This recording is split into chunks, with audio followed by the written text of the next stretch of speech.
Carol Warner loved the stillness of early mornings in New England.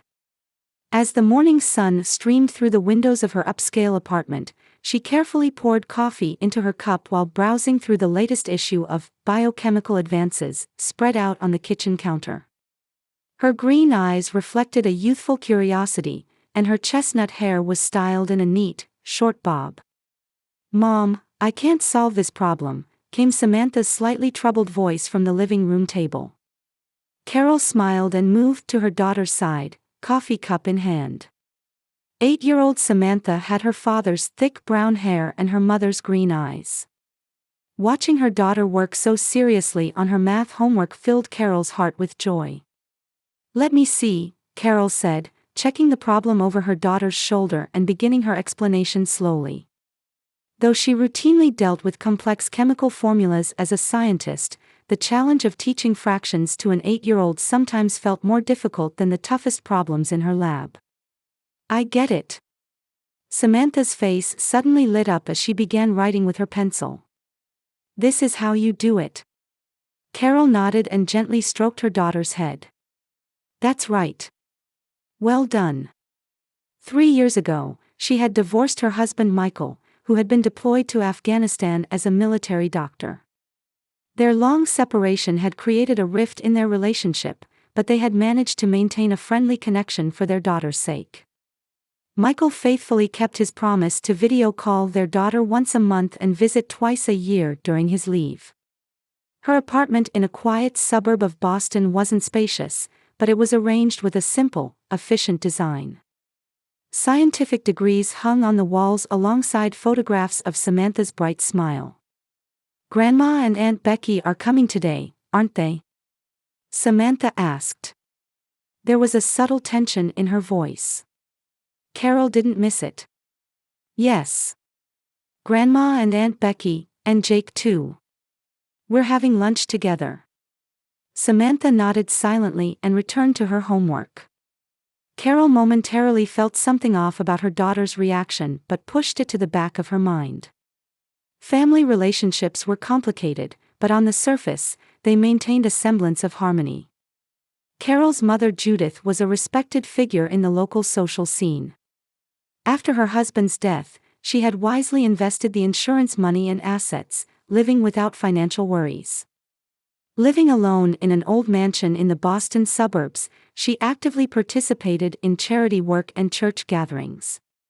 "Carol is always so busy with her own affairs. That girl is too smart for her own good," Judith would say while telling her neighbors about her daughter's successes, but behind those words lurked subtle jealousy. She had once majored in chemistry in college herself but had given up her dreams of research when she married and had children.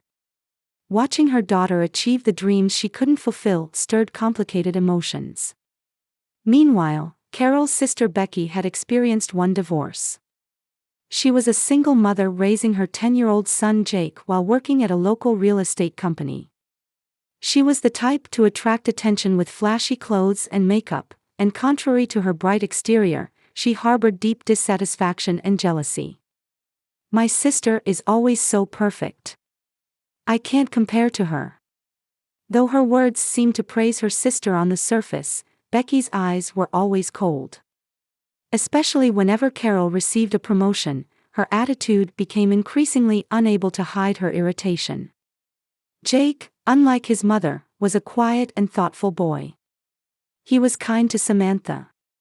"Sammy, are you ready?" "It's time to go," Carol called, looking at her watch. Samantha nodded silently and put her homework in her bag. She took her mother's hand and said, "Mom, are we coming home early?" "Of course. We'll come right back after lunch with Grandma and the others. And I'm leaving on a business trip tomorrow, right? Let's spend lots of time together today." Carol gently squeezed her daughter's hand. She was scheduled to leave for a week-long trip to Switzerland the next day. It was an important trip to attend an international conference for new drug development. Samantha would be staying with her mother and sister during that time. While maintaining the appearance of a harmonious family on the surface, she always felt anxious deep down. She wasn't unaware of the occasional cold attitude her mother and sister showed toward Samantha. But she interpreted it as minor reactions stemming from jealousy of her success and tried not to take it too seriously. "It'll be fine, they're family," Carol reassured herself. She believed in family bonds. "I'll say it one more time. I've prepared dinner in the bottom shelf of the refrigerator, you just need to heat it up. Make sure she takes her medicine on time. And don't forget about her allergies." At the boarding gate for Zurich, Carol emphasized these points to her mother over the phone. As the boarding announcement echoed behind her, she tried to dispel her anxiety. "I understand, Carol. How many times do I need to tell you?" There was a hint of irritation in Judith's voice. "I raised you, after all. I can certainly take care of my granddaughter." Carol took a deep breath. "I'm sorry, Mom. I'm just worried. You focus on your important conference. Leave Samantha to me." Even after ending the call, a heavy weight remained in Carol's chest. She couldn't get Samantha's expression out of her mind.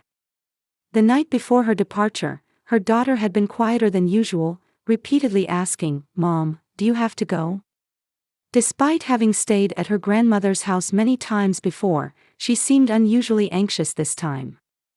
"Ladies and gentlemen, this is the final boarding call for Flight 324 to Zurich."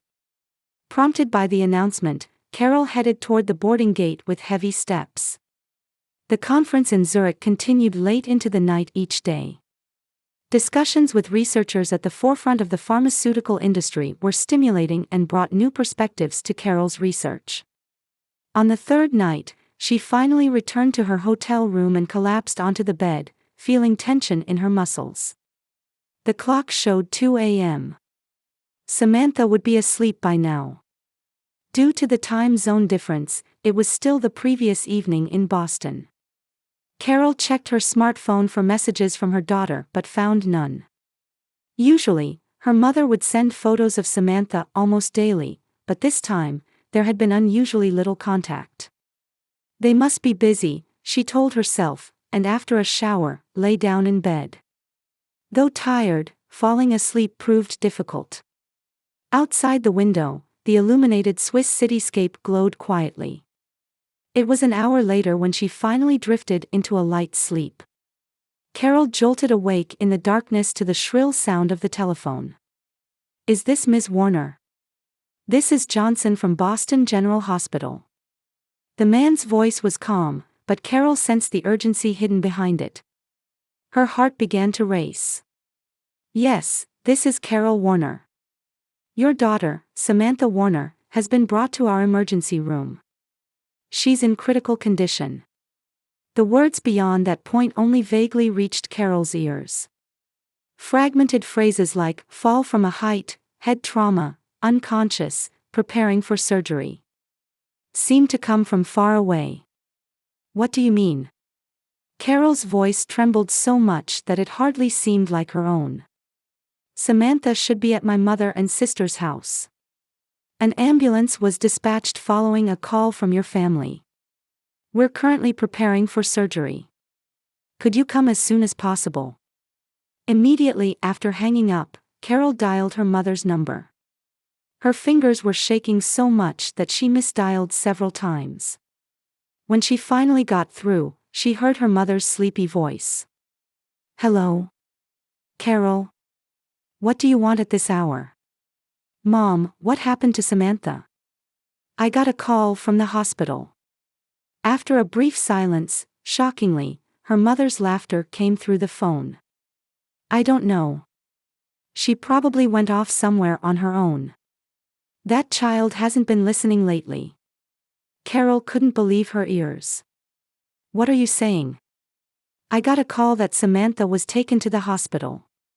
Boston General Hospital." "Oh, is that so?"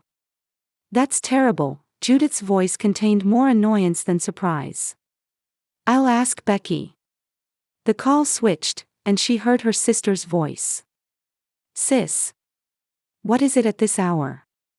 "Becky, what happened to Samantha?" I hear she was taken to the hospital. Oh, that child, Becky's voice held obvious indifference. She wouldn't listen, and when I took my eyes off her, she went somewhere. It's her own fault. Carol was speechless. Even though her daughter was in critical condition at the hospital, her mother and sister were acting as if they didn't care at all. Fear and anger swirled inside her. Go to the hospital right now. I'll be on the next flight back. Fine, fine. Don't be so dramatic, Becky said with exasperation. She probably just fell down. Carol hung up and immediately contacted the hotel front desk to arrange the earliest return flight. While hurriedly packing her suitcase, her mind was in a state of panic. What had Samantha been doing? What kind of accident had she been in? And above all, what was that abnormal response from her mother and sister? Please, Samantha, be safe, she whispered, fighting back tears. 12 hours later, Carol stood in front of the intensive care unit at Boston General Hospital. Her face was pale from the consecutive flights and worry, but she listened desperately to the doctor's explanation. Ms. Warner, it appears your daughter fell from the roof of a 2-story house. She has a severe concussion, fractures in her left arm and 3 ribs, and mild internal organ damage. While there's no immediate danger to her life, it will take time for her to regain consciousness. Carol approached Samantha's bed with trembling legs as she listened to the doctor's words. The door to the room opened, revealing her daughter lying on a small white bed. Samantha's face was covered with bandages, her left arm was in a sling, and multiple tubes and machines were connected to her small body. Only the regular beeping sound announced the presence of life in this quiet room. Carol sat by her daughter's bedside and gently held her right hand, which wasn't covered in bandages. Touching the cold hand, she let out the tears she had been holding back. Mommy is here, Samantha, she whispered.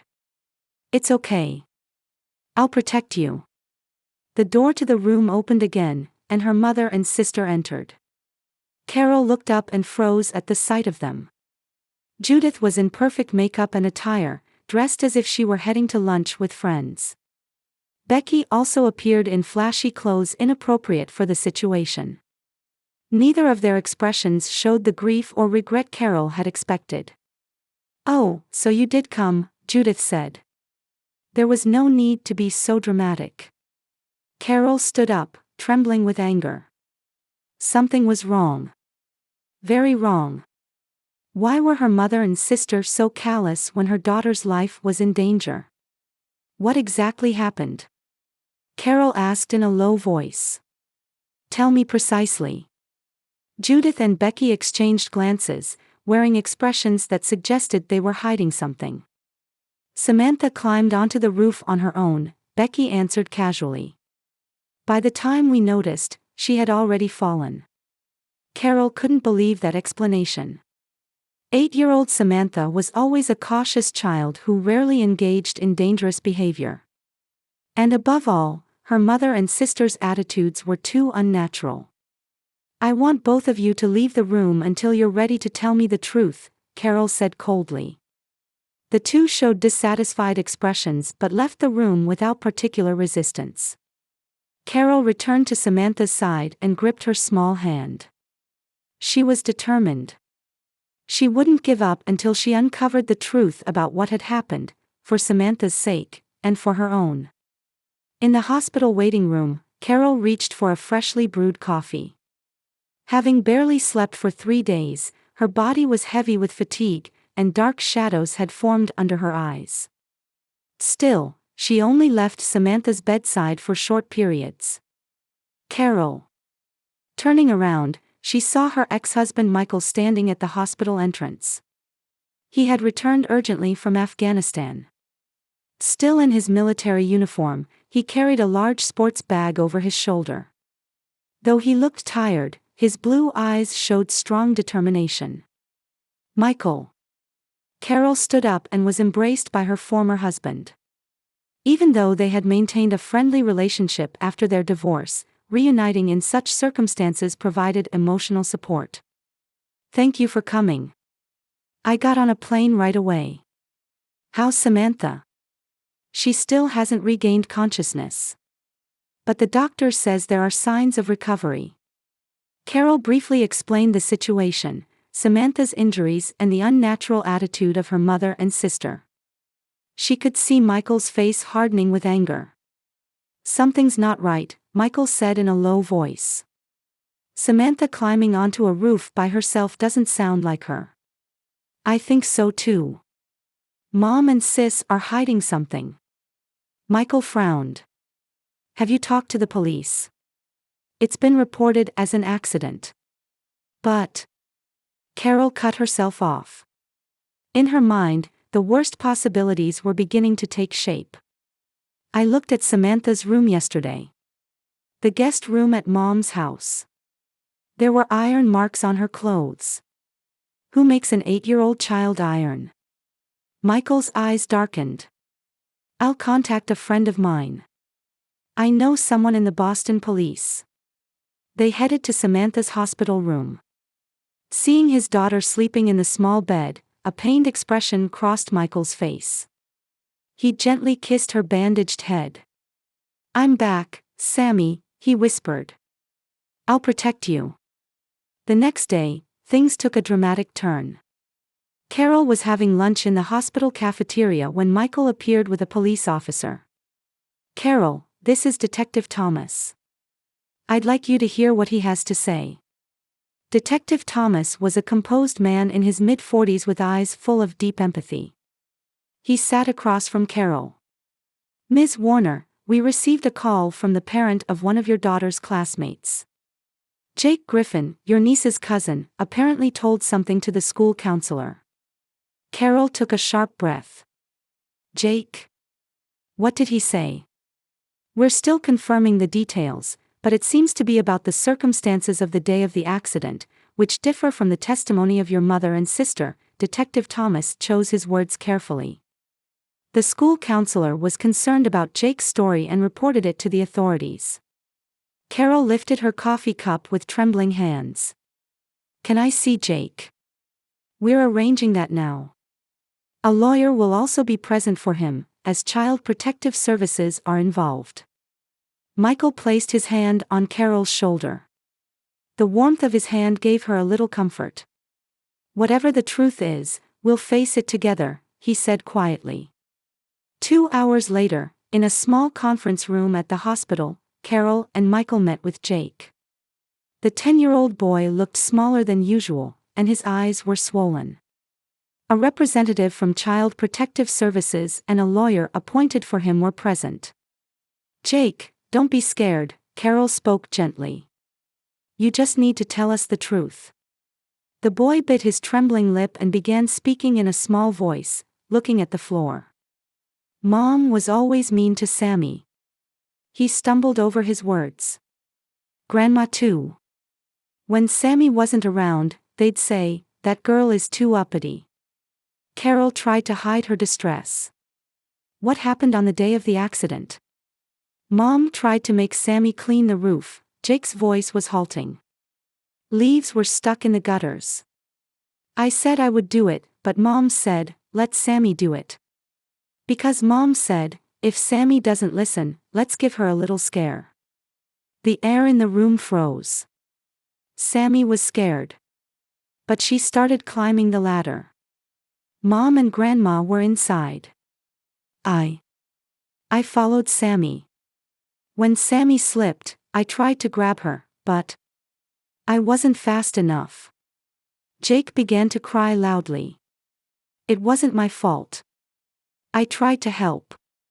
The Child Protective Services representative embraced him. It's not your fault, Jake. Carol was at a loss for words. Michael's hand gripped hers tightly. What happened after that? Detective Thomas asked gently. Sammy didn't move. I screamed. Mom and Grandma came, and Mom cried at first. But Grandma said, it's okay, we're not responsible. We'll say she climbed up on her own.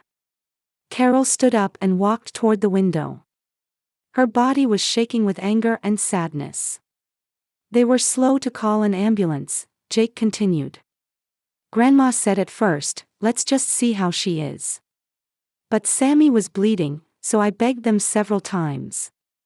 Detective Thomas judged that he had obtained sufficient testimony and thanked Jake. After the boy left the room, he turned to Carol and Michael. We have enough evidence. We'll arrest your mother and sister on suspicion of abuse and violation of duty to provide aid. In the early evening, Carol was talking with the doctor in the hospital hallway when she saw Judith and Becky being escorted by police officers. Their faces were pale, especially Becky, who was sobbing. Carol. This is a misunderstanding. Judith desperately shouted. We didn't do anything. Sis, please. Jake is lying. Help us. Becky also cried out. Carol looked at them with cold eyes. Samantha woke up, she said quietly. She told me everything. In reality, Samantha had not yet fully regained consciousness. But seeing how this lie transformed Judith and Becky's expressions, Carol was convinced of the truth. The color drained from their faces, especially Judith, who seemed at a loss for words, her mouth opening and closing like a fish. You endangered my child and then delayed getting her help. Carol's voice was as cold as ice. I'll never forgive you. After the police officers took them away, Michael stood by Carol's side. The investigation suggests there was regular abuse, he said quietly. Samantha probably didn't tell you because she was worried about you. Carol wept. She hadn't truly protected Samantha. She never imagined that her mother and sister's jealousy of her success would be directed at her daughter in this way. Things will be different now, Carol said with determination. I will absolutely protect Samantha. At that moment, a nurse hurriedly approached. Ms. Warner. Your daughter has regained consciousness. Carol and Michael began to run. Finally, a ray of light was breaking through this nightmarish situation. A solemn atmosphere pervaded the grand courtroom of the Massachusetts Supreme Court. Tension filled the high-ceilinged room among the people who packed the spectator seats. 3 weeks had passed since the trial began, and today was the day for the prosecution's closing arguments against Judith Griffin and Becky Griffin. Carol sat with her back straight, staring at the backs of the two defendants seated in front. Her mother and sister, once important figures in her life, now felt like strangers. Judith's graying hair had turned completely white since the trial began, and Becky's glamour had vanished. I'm by your side. Michael squeezed her hand. He was seated on her left, having changed into formal attire from his military uniform. After returning from Afghanistan, he had requested a transfer to a military base near Boston for Samantha's sake. The situation was terrible, but ironically, it had brought the family closer together again. Samantha, who was continuing rehabilitation, wasn't in court today. 2 months after the accident, she was recovering well physically, but her emotional wounds were deep. She needed weekly sessions with a psychotherapist. Ladies and gentlemen of the jury, Prosecutor Martha Reed stood up. She was a stern-looking woman in her 40s, known for her high conviction rate in child abuse cases. This case is not merely an accident. It is an example of deliberate harm to a child and subsequent intentional cover-up. The courtroom fell silent. The prosecutor organized the sequence of events while displaying evidence photos one by one. The dangerous slope of the roof Samantha had been made to climb, the unnaturally old clothes found in Samantha's room, and most decisively, the recorded testimony of Jake. The defendants treated an 8-year-old girl as a tool for household chores and forced her to perform dangerous work. And after the accident occurred, their first thought was self-preservation. The jurors' expressions hardened. Several elderly women, in particular, looked at Judith with severe eyes. However, most shocking is that they deliberately delayed calling an ambulance, the prosecutor continued. According to the doctor's testimony, this 30-minute delay may have significantly affected the victim's recovery. Carol closed her eyes. When photos from immediately after the accident were displayed on the courtroom screen, she felt a tightness in her chest. The sight of Samantha's small body lying on the ground was like a nightmare. The most touching testimony in this trial came from 10-year-old Jake Griffin. The prosecutor changed her tone. Despite his fear of his mother and grandmother, he had the courage to tell the truth. That was only possible because he truly cared about his cousin. Michael shifted in his seat. He had promised to do his best for Jake as well. The boy was currently under the protection of Child Protective Services and receiving regular counseling. The defense attorneys seemed to slump their shoulders under the weight of evidence. Judith's lawyer tried to claim misunderstanding of family relationships, and Becky's lawyer attempted to excuse it as a temporary lapse in judgment, but they were powerless in the face of Jake's testimony. The next day, the judge's stern expression brought tension to the entire courtroom. Judith Griffin and Becky Griffin, both defendants, have been found guilty of child abuse and failure to provide aid to a minor, the judge announced.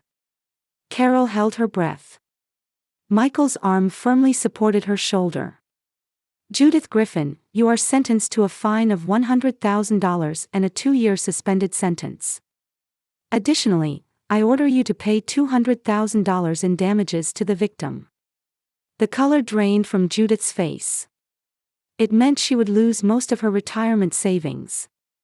Becky Griffin, you are sentenced to 3 years of probation. Also, as determined by the juvenile court, your parental rights over your son Jake Griffin will be restricted, and for the next year, you will only have supervised visitation. Becky began to cry out loud. For her, separation from Jake was the harshest punishment. Furthermore, both defendants are prohibited from unsupervised contact with minors for the next 10 years. This includes contact with the victim, Samantha Warner. After the sentence was passed, Carol stood quietly next to Michael outside the courtroom. Media cameras were pointed at them, but they remained silent. Do you have any comment? A reporter asked. Carol thought for a moment and quietly answered, we are now focusing on Samantha's recovery. We have no further comment. In Boston news, this case of abuse by grandmother and aunt was reported daily. Especially, Judith's fall from social prominence attracted much attention. The requests for her resignation from charitable organizations and excommunication from her church community were major blows to her. Look at this, Michael turned his laptop screen. He and Carol were in the cafeteria of the hospital where Samantha was staying. It seems Becky has been fired from the real estate company where she worked. Carol nodded while sipping her coffee. Mom called again. She was crying that she has no money. How did you respond? I didn't say anything, Carol gazed out the window. I don't feel anything now. No anger, no sadness, just emptiness. Michael placed his hand on her shoulder. He understood Carol's pain, how painful it is to completely lose trust in family. Michael's dad. Turning around, they saw Samantha coming down the hallway in a wheelchair. Next to her stood William Warner, Michael's father and a former judge. The dignified man in his 70s was gently watching over his granddaughter. I was reading her library books, William explained. She's recovering remarkably quickly. Carol and Michael smiled. When William learned of this incident, he had come right away. His legal advice and emotional support had been a great strength during this difficult time. Mom, do you think I can go back to school next week? Samantha asked. There was more confidence in her voice than before. We'll consult with the doctor first, Carol gently stroked her daughter's hair. But before that, we need to go see our new house. Samantha's eyes lit up. Near Dad's place. Yes. A new beginning for the 3 of us.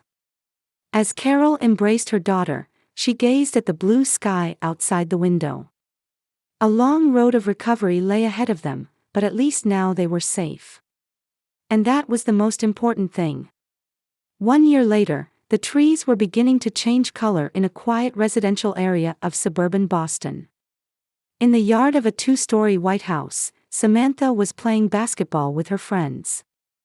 Having fully recovered from the accident, she had become more active than before, now a confident 10-year-old girl. "Nice shot, Sammy," Michael called from the edge of the yard. While continuing his work as a military doctor, his transfer to a nearby base allowed him to spend regular time with his daughter. By the window, Carol smiled with a coffee in hand. After negotiating with the pharmaceutical company, she had been granted flexible hours and the ability to work from home 3 days a week. She had prioritized balancing time with family and work. "Dad, can I invite Jake next time?" Samantha asked, holding the ball. "Of course," Michael gently stroked his daughter's hair. Jake was currently living in a foster home under the supervision of Child Protective Services. Michael and Carol were supporting his counseling costs and had arranged visits twice a month. Jake was gradually recovering from his emotional wounds, and his relationship with his cousin Samantha was slowly being repaired. "There's a letter," Carol told Michael as he returned to the living room. The envelope bore a familiar handwriting. "It's from Mom." Michael frowned. "What does it say?" "She's asking for help again. Says she can't pay for the nursing home," Carol quietly answered. "And Becky is struggling with work and living in a cheap apartment." Since the sentencing, Judith and Becky's lives had taken a drastic turn for the worse. Judith had lost her savings to the high compensation and had been abandoned by her friends. Becky had bounced between low-paying jobs and could only see Jake during supervised visits once a week. Their relationship had also collapsed, reduced to blaming each other. "What do you plan to do?" Michael asked. Looking out the window at Samantha playing happily, Carol said, "Nothing. I don't intend to see them until Samantha says she forgives them." "A wise decision," Michael agreed. "Samantha has been able to recover so well because she had a safe environment." They sat silently in the living room, gazing at the fire in the fireplace. The sound of children's laughter came through the window. "Sometimes I think," Carol said, cradling her coffee cup in both hands, "if I hadn't gone on that business trip." "Stop blaming yourself," Michael squeezed her hand. "You're a good mother. No parent is perfect. What's important is protecting your child with all your might when they're in danger. And that's what you did." Carol smiled. Outside the window, Samantha made a successful drive, and her friends cheered. "A new beginning," she whispered. She had learned much over this year. That blood ties alone don't make a family. That love means protection and sometimes involves difficult choices. And above all, that the truth always comes to light. In the gentle wind that rustled the trees in the yard, Carol and Michael smiled quietly at each other. A long road still lay ahead of them, but this moment was peaceful. That was enough.